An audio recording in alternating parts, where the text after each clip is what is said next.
Hi, I'm Connor Jones. And I'm Micah Tomasella. And this is Culture Brief, a Dennis-informed podcast where we navigate the constant stream of top stories in news, politics, sports, pop culture, and technology. And we're doing it all from a Christian perspective. Micah, it's been a big week. Lots going on. You want to just give us a rundown of what we're going to be hitting on today? Yeah, I do. So obviously the biggest story is surrounding Charlie Kirk's assassination. We touched on it briefly last week. We're really going to dive deeply into all of the angles this week. We're going to give you cultural responses to Charlie Kirk's assassination, the latest on the investigation and official responses, the division that we're seeing in America, political violence, security going forward for public figures who are worried about their safety now, firings across the nation that we're seeing and the free speech arguments that are coming from it, his impact through his death, the impact that we're seeing through Charlie Kirk's death has been nothing short of astounding. And then we're going to give you a couple hot takes, more top headlines, and even more than that. So let's jump into the brief. The brief. All right. So I just want to give you the latest on the investigation revolving around Charlie Kirk and the assassination. So 1 week after the assassination of conservative influencer Charlie Kirk at Utah Valley University on September 10th, the picture is much clearer. Tyler Robinson, 22, has now been formally charged with aggravated murder and a slate of other offenses, with prosecutors announcing they will seek the death penalty. So according to the charging documents, Robinson was apprehended on September 11th after his father recognized him in photos released by the authorities. We've learned more about kind of what happened in the Robinson household, those kind of 36 hours that it took for him to turn himself in and get captured. And so his father recognized him in the photos that were released by authorities that all of us saw when when there was this massive manhunt. Utah Governor Spencer Cox confirmed that detail last week. Robinson's father told investigators that when his wife showed him the surveillance image of the suspected shooter on the news, he immediately agreed it looked like their son, and he knew it was his son.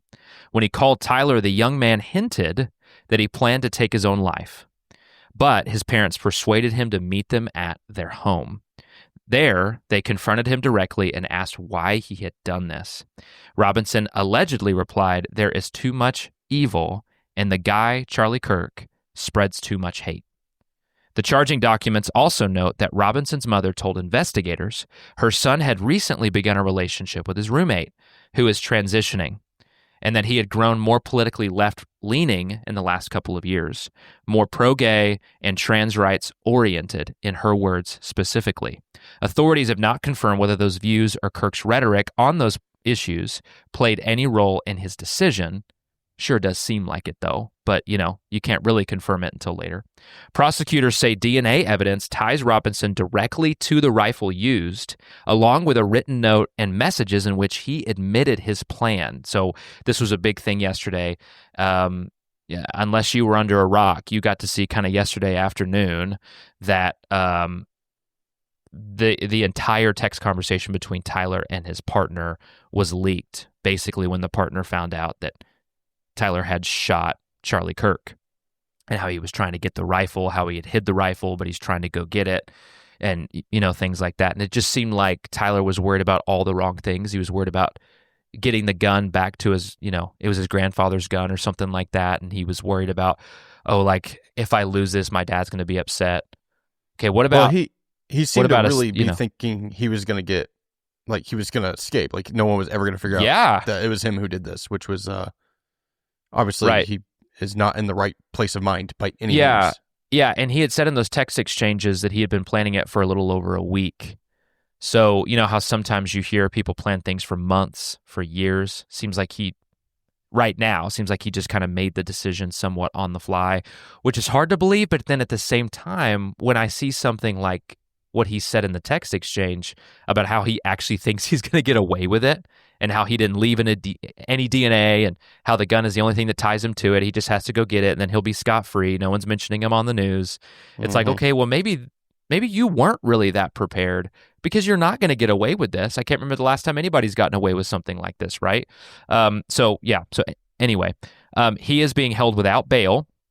and a protective order bars him from contacting iykyk Kirk, obviously. President Trump called the assassination a direct attack on America itself and pledged swift justice while also noting the rise in political violence in recent years. He acknowledged it, including 2 attempts on his own life, which have happened, and the murder of a Democratic lawmaker. He compared this moment to the turbulence of the late 1960s with JFK, MLK. iykyk Kirk has been the most powerful voice in this aftermath. No matter how you might feel about Charlie Kirk and who he was, whatever it might be, his wife Erica has been incredible. And at Turning Point headquarters, she quoted Psalm 46:1, declaring, "God is our refuge and strength, a very present help in trouble," and promised her husband's mission would continue, stronger, bolder, and louder, and greater than ever. The public memorial service for Charlie Kirk is being held on September 21st at the State Farm Stadium in Arizona, where the NFL's Cardinals play, and is expected to draw one of the largest political and faith gatherings of the year. So the stadium seats just a little over 70,000. It's not as big as Jerry World. It doesn't seat, 100,000 like AT&T Stadium does, right? But there's definitely going to be people crowding up on the outside of it as well. So across the country, we've seen candlelight vigils and campus memorials that have already taken place. We've seen a mix of grief, worship, reflection in those. Some random people trying to be disrespectful, things like that, trying to destroy vigils or say hateful things. But at the same time, we've seen misinformation and conspiracy theories swirl online. I mean, of course, right? That's not surprising. With false alarms about the shooter, his motives, the hours after the attack, authorities warn that while they're investigating Robinson's political shift, the exact motivation is not fully established, is what authorities are saying. But you can definitely put some of the pieces together. So anyway, there's the latest on the investigation, Connor. Yeah, thanks for that. There's still just so many moving pieces, and so it was good that you summed up a lot of what we do know. And yeah, you're right. There are conspiracy theories, and there's still a lot of questions. Everybody's trying to get their takes out there, get their thoughts on what really happened, who's really behind this, all the stuff. I would just say give it time and let the authorities work their stuff out, and then let the DA put together their case, essentially. And yeah, the DA of Utah did come out and say, I am, or the Attorney General of Utah said, I'm going to seek the death penalty in this. I mean, they're going to go full force into this. Obviously, it's a massive case, and it's one of the biggest things that's probably ever happened in Utah. And what we do know, yes, for sure, in Utah, yeah. What we do know already a week later is actually kind of astounding. I do feel like we have more detail on something this high profile than I can remember in recent years. Like, we're a week out and we have the text exchange. We seem to be able to start piecing together what those 36 hours after he shot Kirk look like. What the mom is saying, what the dad is saying, what they're telling authorities, what the grandma is saying, what the partner is saying. I mean, we have learned a lot already. It's just been a week. Yeah, and I've seen several of Dan Bongino, the deputy director of the FBI, has been on several media hits. Kash Patel's been on media hits. They're talking about the case openly on TV, and they always have the caveat of we can't say everything because we have to protect it for the case or whatnot. But either way, they're still detailing a lot of stuff. There's a lot of transparency, and you're right. I for a high profile case like this, there's usually months or years before we find out a lot of the answers. So this is kind of interesting. And I do appreciate the transparency. I really do. You start to think about the motivation. I know that Republicans are going to try to flip this into some political momentum. And so I think that that's a part of it. You know what I mean? But at the same time, I am thankful for the transparency.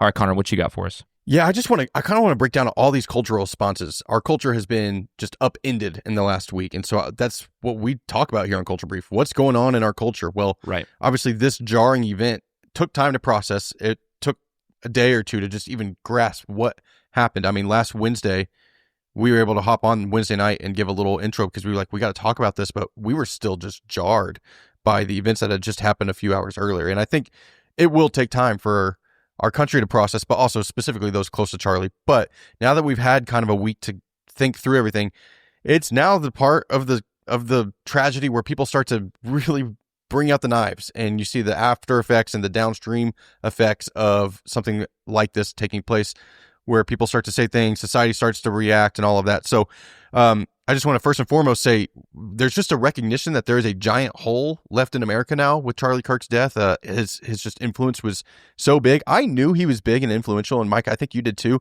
But sometimes because we're so ingrained in politics and stuff, I think that certain political figures, and again, he was not an elected official, but politics was his life and what he did and his faith as well. But that's where his influence was. So I think I wasn't even aware of just how influential this guy was.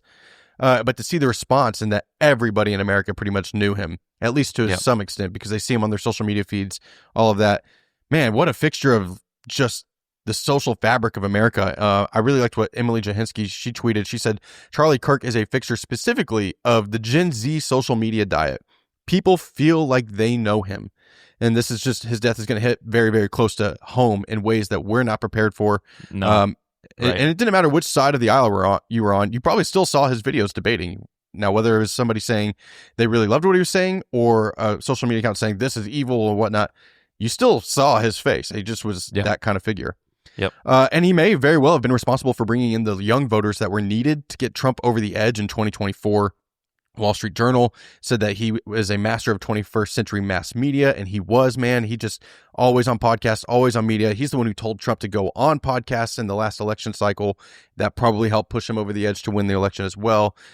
Just saying, hey, you got to get in this new media environment, get away from legacy television, because that's a dead thing for young voters.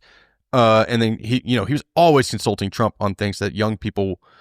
Trump would call him up and ask about the pulse of how young people would feel about certain policy positions, even global affairs. I know when Trump was considering bombing Iran, he called Charlie Kirk to ask what he thought because he knew Charlie Kirk represented this big segment of the voting population. The White House press secretary, Caroline Leavitt, said that the president's massive gains with young Americans across the country was in no small part because of the efforts of Charlie Kirk and Turning Point USA, Charlie's organization, right? And Ben Shapiro, also an influential right-wing figure, about 10 years senior of Charlie, said that he thought Charlie would one day be the head of the RNC, the Republican National Convention, but that he was wrong. Instead, Charlie ended up building something much bigger and far more important. That's Ben's own words, right? Mm-hmm. So all these right-wing influencers are very just recognizing how much Charlie mattered, and a lot of them, including Donald Trump himself, said that they thought he would one day be president of the United States of America. Yeah. Which, there's no way to know what was going to happen, and there's no way to know if he would have ever pursued that. But the idea that these people saw that potential in him just makes it sting a little bit differently, because you're like, man, what was left in his life that could have been done? Yeah. Not just for America and for politics, but for faith, right? And he was trying to start something big with schools and education. All they had founded Turning Point USA Faith, a whole different branch of the organization. So a lot there. And obviously, Charlie, whether you respected what he said or did not respect what he said, what you cannot deny is, one, he was a big figure in public just speaking and free speech, but he also had an irreplaceable grit and work ethic, right? Yeah. He had an irreplaceable ability to debate his positions. He knew his stuff. He had a deep understanding of the best formats, the media formats to present that stuff, whether it's on a campus or on a podcast, radio or whatnot. And man, he was just huge in that environment. So now the question is, how do you fill the shoes of someone like that had this unbelievable reach and impact on American society and our electoral just voting population, right? How do you replace that? And what happens to the movement? I think it's kind of a time now where a lot of people are trying to figure out how they carry this on, how they carry on Charlie's legacy and all of that. And so even the New York Times, who is very left-leaning, they recognize that Kirk's death only crystallized his status as a mobilizing force, right? The response among supporters of Kirk is really they see him as a martyr, and that his assassination is kind of a watershed moment that will propel their cause and cement both conservative values and conservative Christian values in American life for decades to come. That's in their own words. And so the question a lot of people are asking, kind of in the vein of Charlie Kirk's organization, is his assassination the turning point in America?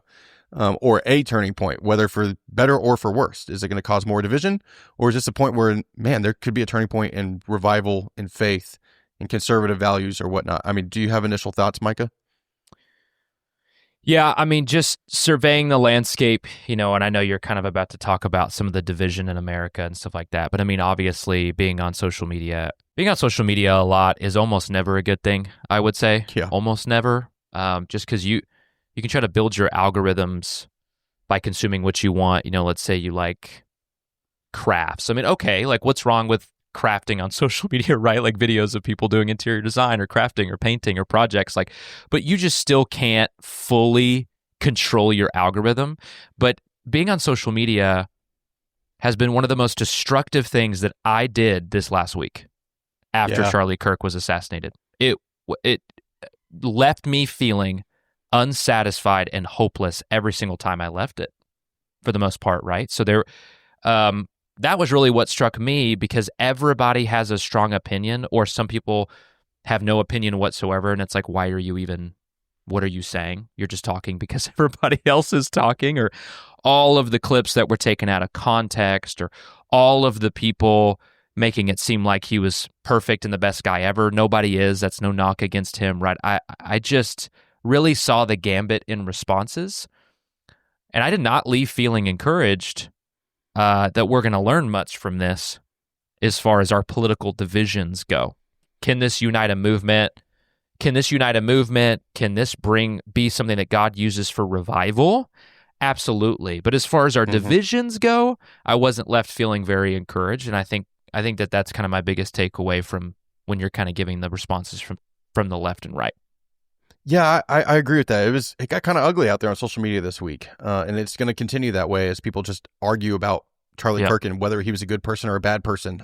Just some of that does depend on just your political leanings, maybe your values, maybe your algorithms. I mean, algorithms are really under fire right now for two things. One, the division it's stirring. Also, the just autoplay videos of his death that everybody was kind of subjected to when they got on social media. All of the platforms were just unable to quickly put those videos down. So anyways, there's a lot to think about there. There's also been some hopeful things. There were a lot of people posting tributes to Charlie, and they were trying to point back to Jesus. A lot of influencers, a lot of faithful people. And then even later on, they would show all the people that unfollowed them. A lot of people with big followings lost thousands of followers because they spoke out in memorial of Charlie. And I'm sure it went the opposite way too. People who spoke out in hatred of Charlie, I'm sure lost followers as well.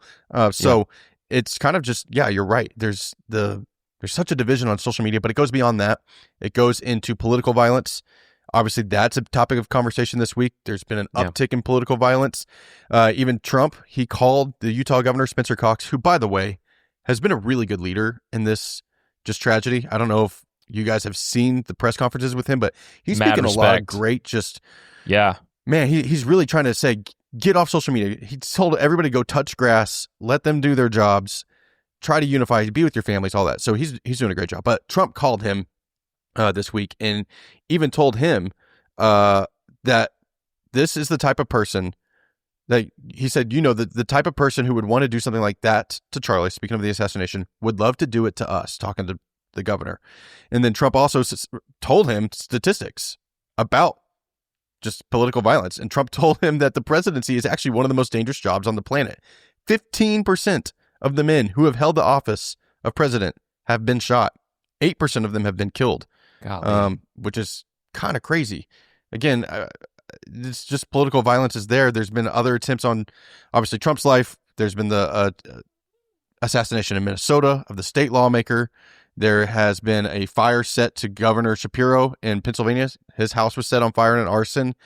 And then, there's just so much happening. It's reminiscent of 1968. That's the last time there were so many acts of official political violence since, in kind of a 14-month span. So that was 1968, and we're kind of back there in a way. And we'll see if it dies down, and hopefully it does. I hope there's no more political violence. We don't need that. That is not the answer ever, right? Well, I mean, because it'll just go back and forth. I mean, we mentioned the Democratic lawmaker that got shot, that was killed. We mentioned that earlier this year, too. That was really sad. It was done in a different way. It was done in a more private way, and it's still awful. Kirk was literally assassinated in front of 3,000 people, and he was assassinated in front of his family. Yeah. So there's just something much different about that, and all of the videos of it just have really riled people up and caused some very visceral reactions. And us being able to see that is emblematic of 2025.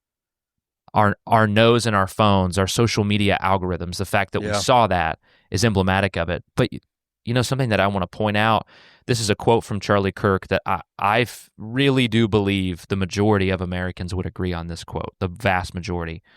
In his own words, Kirk said, "When people stop talking, that's when you get violence. That's when civil war happens, because you start to think the other side is so evil and they lose their humanity.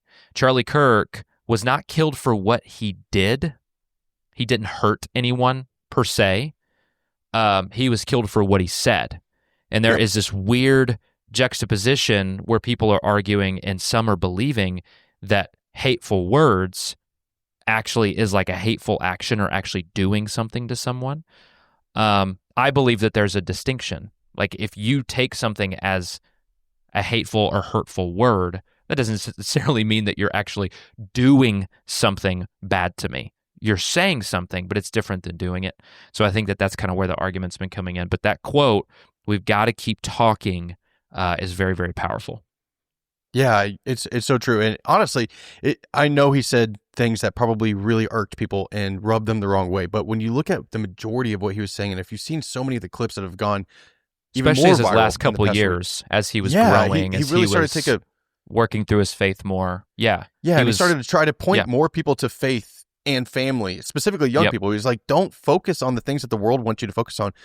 Go love God, go to church, get married, have kids, buy a home, settle down, spend time together. That's what's important in your life. And he called on men specifically to lead in their homes and in their work and in their communities, in their church, all of that, right? He was trying to help raise up a generation of young men who were being told they were not good enough. Like that's part of why Trump won this past year, is because young men felt a need to bring in a different type of leader because they felt like they were being ostracized. And Charlie Kirk spoke into that very frequently. And so that's why so many young men really respected him, right? And he was trying to bring biblical values to that. So I think he's a piece of why we're seeing Gen Z, at least in America, really coming more in tune with the Christian faith. I think he's a piece of it. There's way more to that. And obviously God's the biggest piece of that. But I think God was using him in that way, right? All that to say, back to the political violence thing real fast. Security, this is a concern for a lot of people. Congress is talking about upping their security funding for just government officials so that they've got more security. You're seeing campus tours that were scheduled, staying on schedule. Megyn Kelly, Ben Shapiro, other right-wing people that do these tours on campuses. Some of the visits were going to be alongside Charlie Kirk. They're saying they're not canceling. They're not backing down. They're not going to do that. They're going to continue Charlie's work, and they're going to just move things indoors, increase security, all of that. But they're going to continue to go out and speak. So, but you can't blame people for being a little like, oh man, we got to be more cautious for sure. I'm sure you will see more security around these people as well, just in daily life.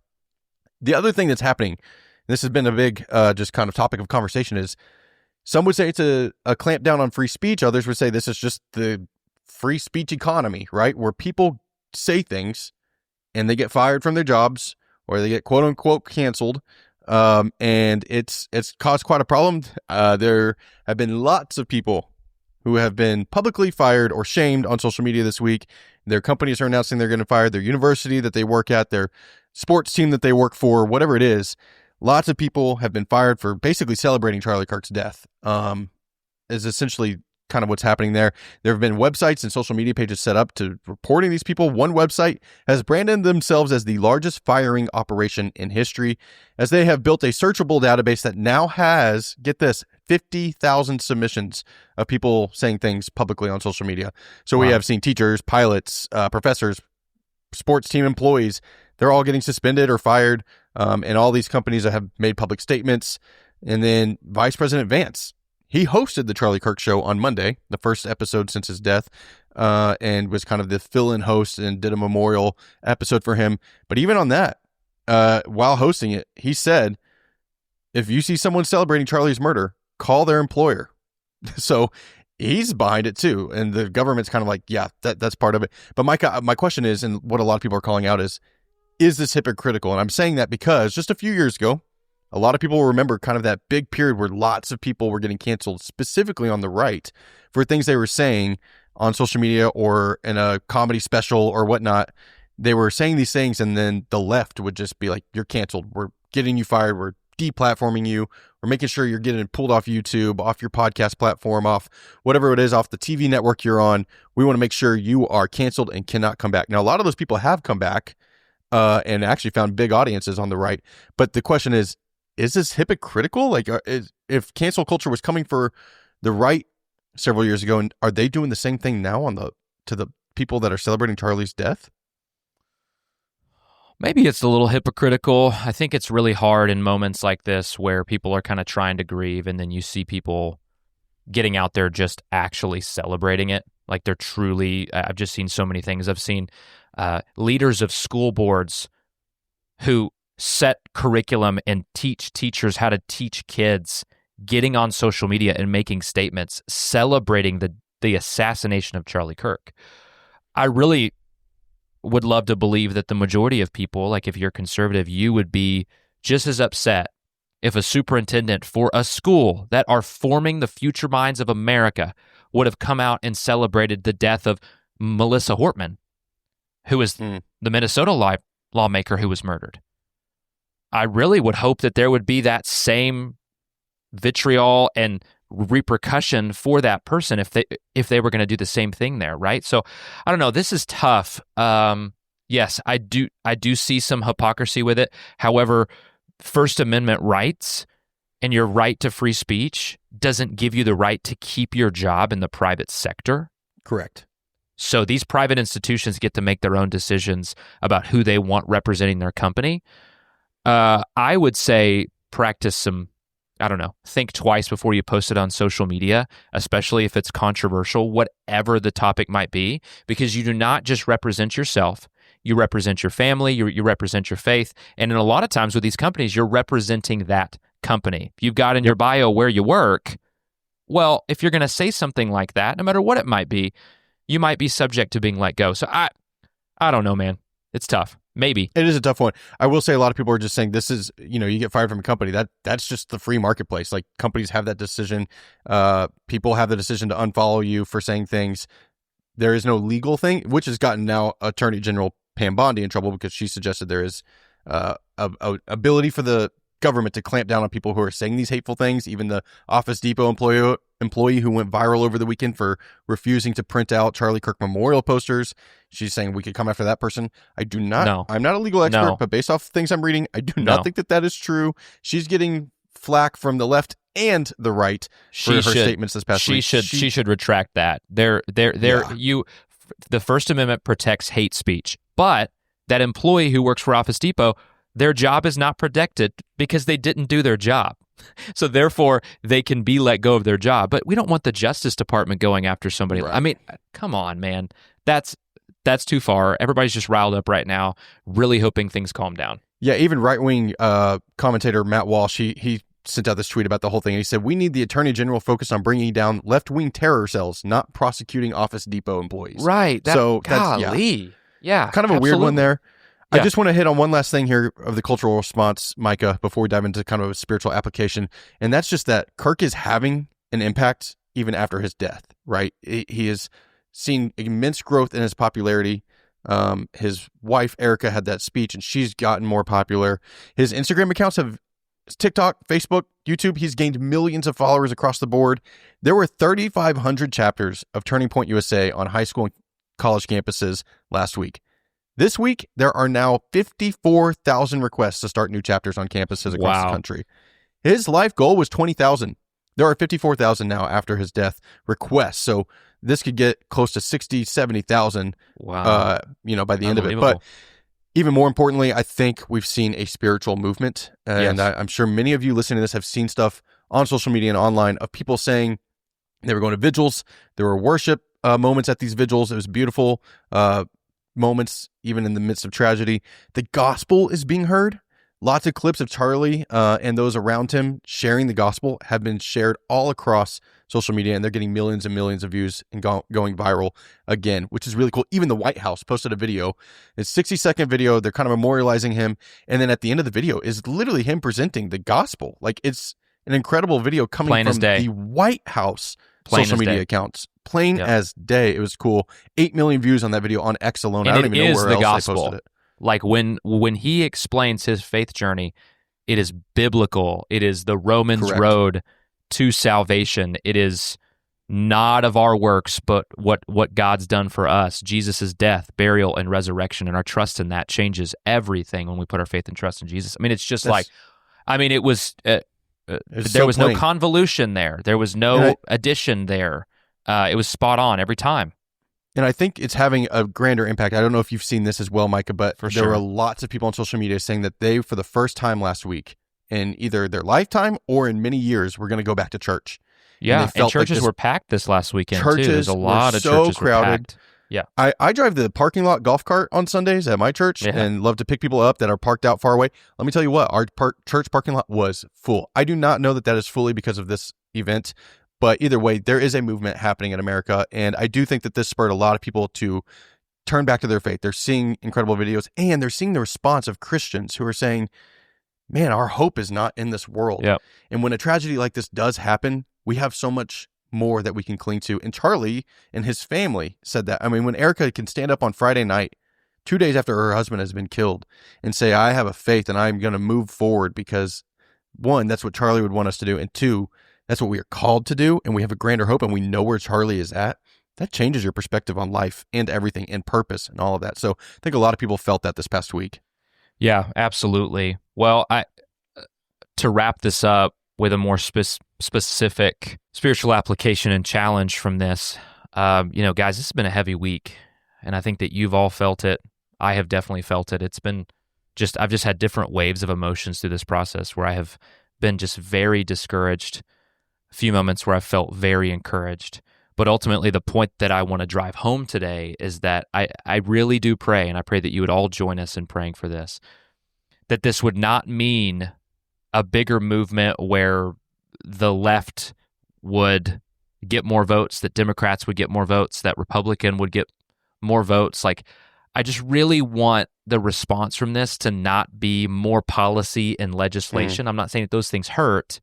I want this to be a true spiritual awakening. We've already touched on all of these different things of how Gen Z is turning to Jesus and how there's a hunger for the spiritual nature which Jesus brings.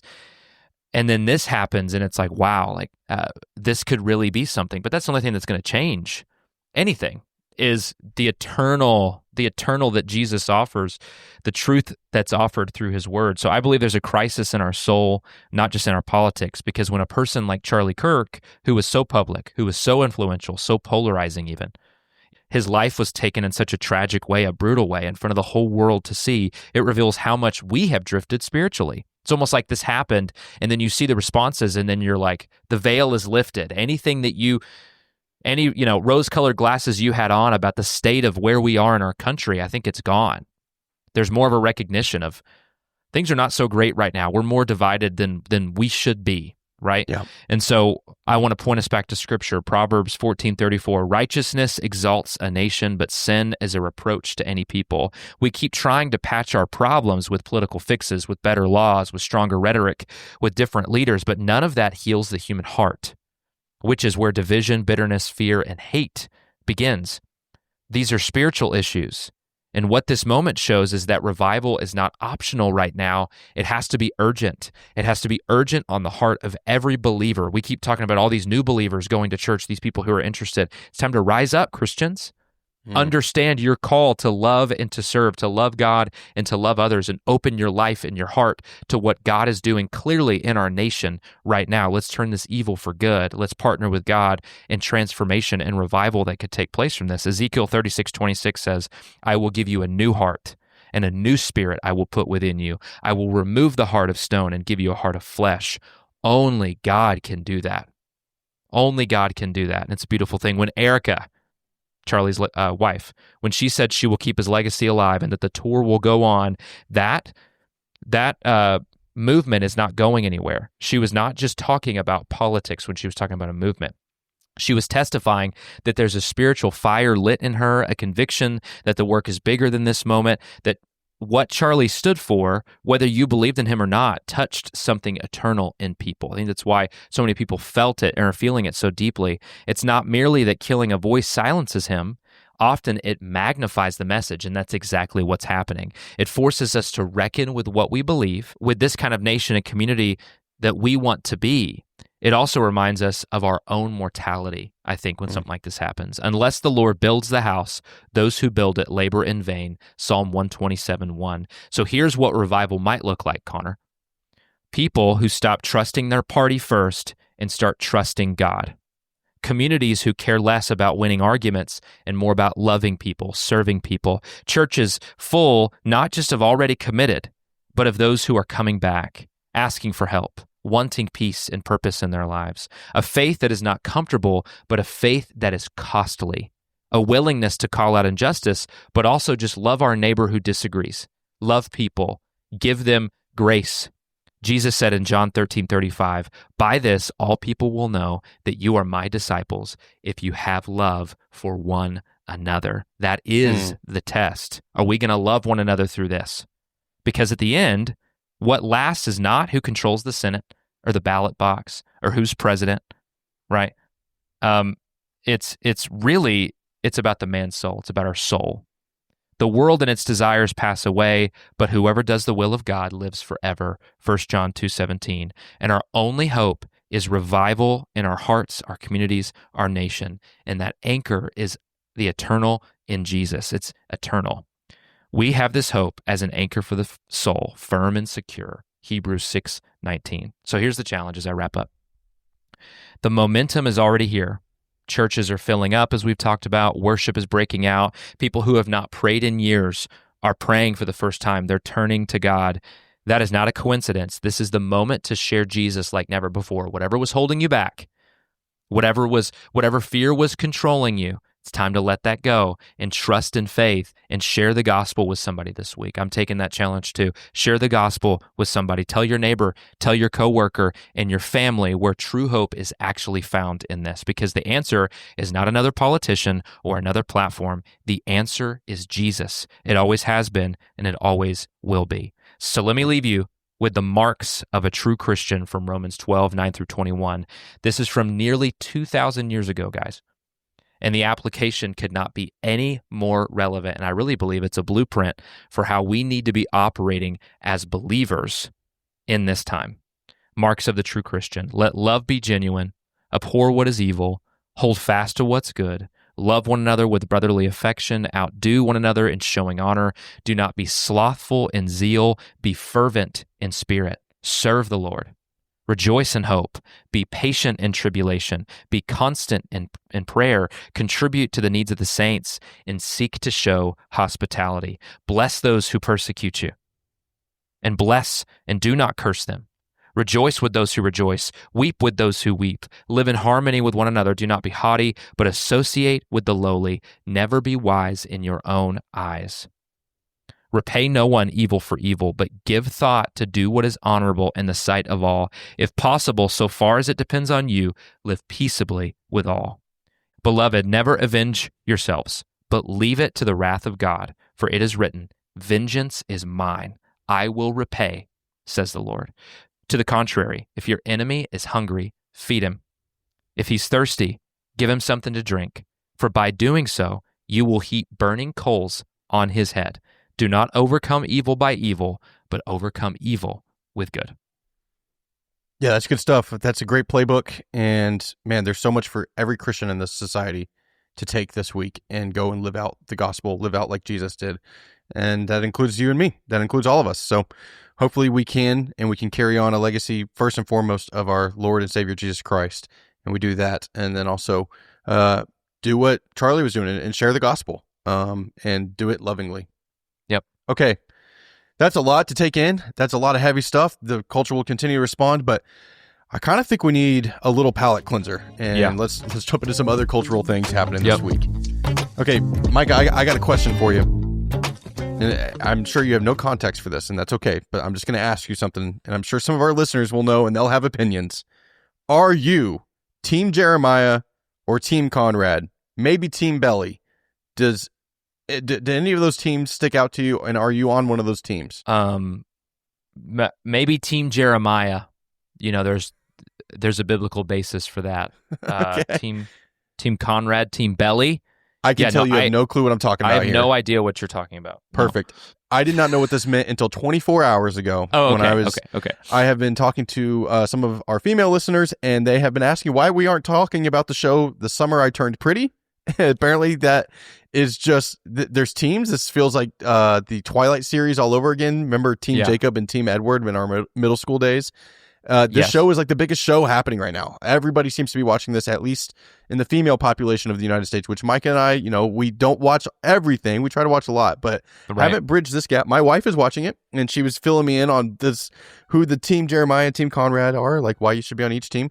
All that to say, if you're watching the show, let us know what team you're on, because maybe it'd be helpful for us to know. But I don't know, Micah, if you're even into these kind of romance shows that are like it's not like, I don't know, like juicy romance. It's like teen romance. They're falling in love and growing up together or whatnot, but it's not really my cup of tea. I feel like oftentimes if I am, it's because my wife gets into it, and I love hanging out with my wife. So if she gets into it, I am not too big a man, too strong a man to get into something like that. Yeah. But as far as this goes, I have no idea about it. I did sit down last night. I was eating dinner, and my wife had it on in the background, and so I caught about 5 minutes of the show, and I was like, I can see why this is appealing, but I still don't think it's my cup of tea. You know. Hey guys, we also want to keep hearing from you all, and we got some cool comments this week on social media. Posted a clip last week of, it was honestly, Micah, it was you sharing about everything you were saying about hope and mindset and everything from last week's episode. We got some cool comments. I just want to read a couple of these. Michael commented in terms of having hope in Jesus. He said, I spent years thinking the world was against me. Once I figured out I had the power to change, everything changed. I went from homeless and addicted to homeowner and father. There is a way. My goodness gracious. Then Ward commented, God, brother. Yeah, praise God for that. That's so cool. That's amazing. What an amazing comment. Thank you for leaving that comment, Michael. Amen, brother. And then Ward said, the devil wants you to be alone and tired. He wants you worn and weak. He can defeat you that way. But together we can be strong. He won't be able to wear us down. And amen to that, right? Yeah, it's good. It's good, Ward. And that goes to what we were just talking about, unity. If the church can come together and unify, the devil can't take us down.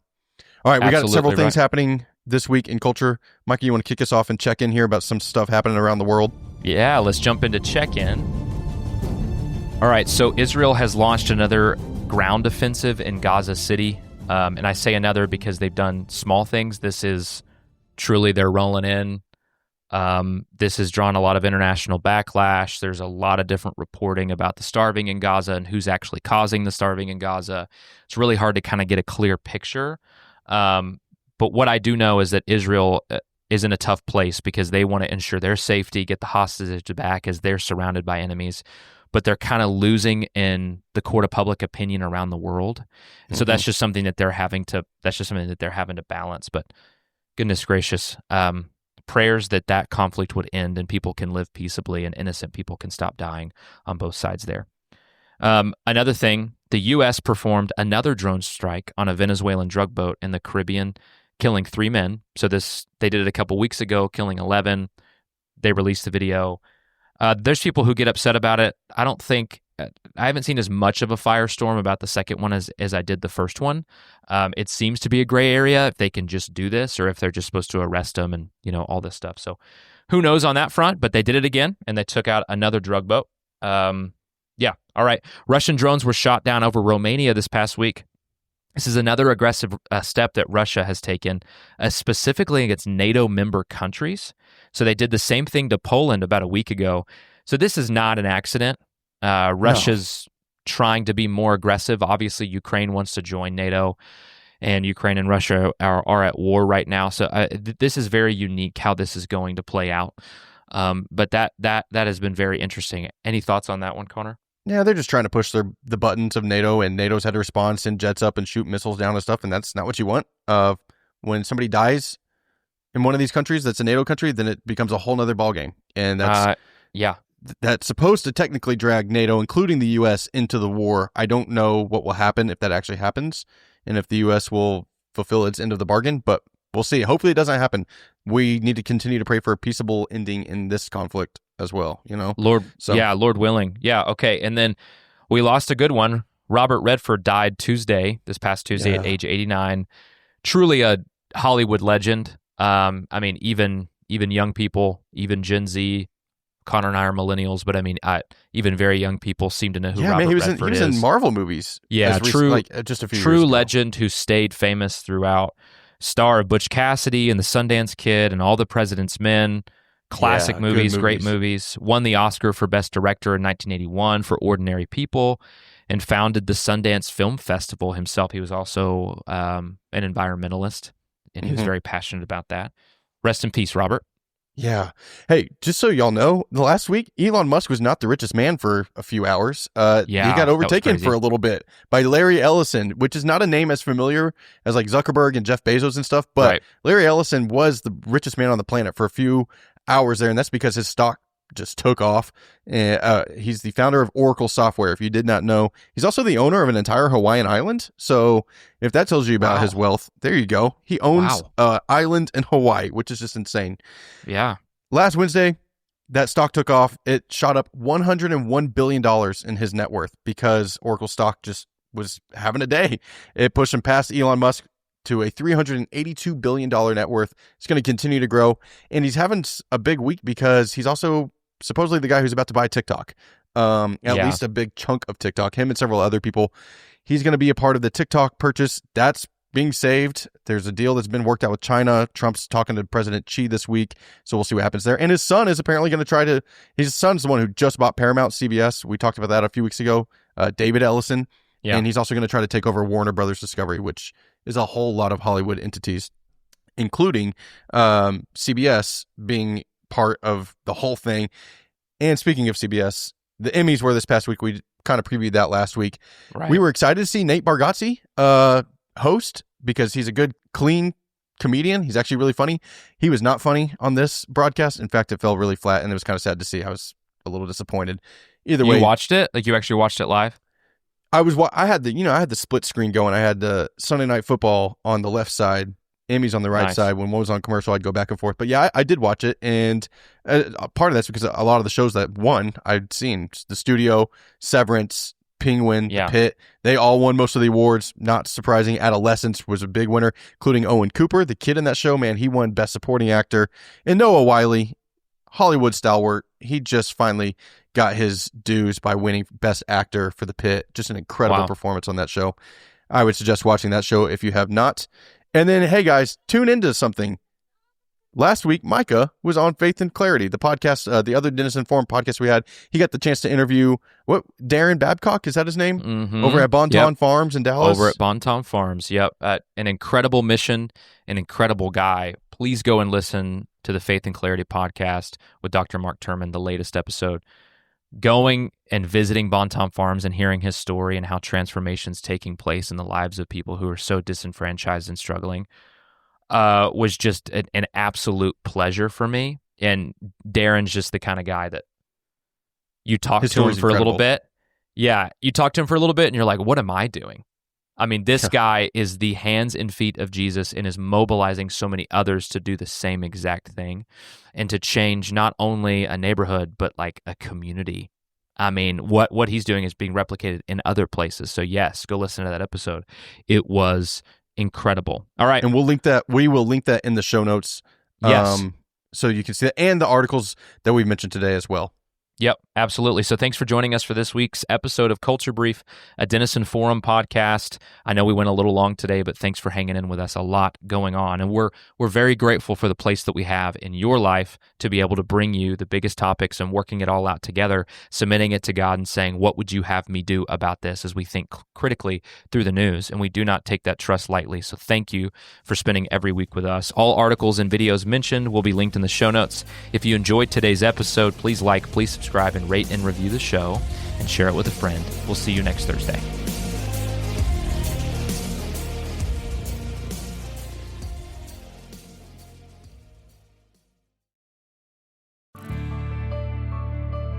In a world of constant headlines and cultural noise, how can we respond, not just react? Welcome to Faith and Clarity, where we help you think biblically about the news and issues shaping our world. I'm Dr. Mark Turman. After nearly 40 years of leading churches, I've learned that theology isn't meant just for Sunday mornings or the classroom. It's for everyday life. On this show, I talk with Christians who are grounded in Scripture and real-world wisdom to explore and explain what faithfulness looks like in today's cultural confusion. From current events to discipleship, from worldview to service, our conversations combine intellectual depth with practical clarity, so you can live out your faith with compassion and conviction. Because following Jesus isn't about escaping culture, it's about engaging it with hope. So subscribe to Faith and Clarity with Dr. Mark Turman today, and let's navigate the world's fog together with biblical wisdom that transforms.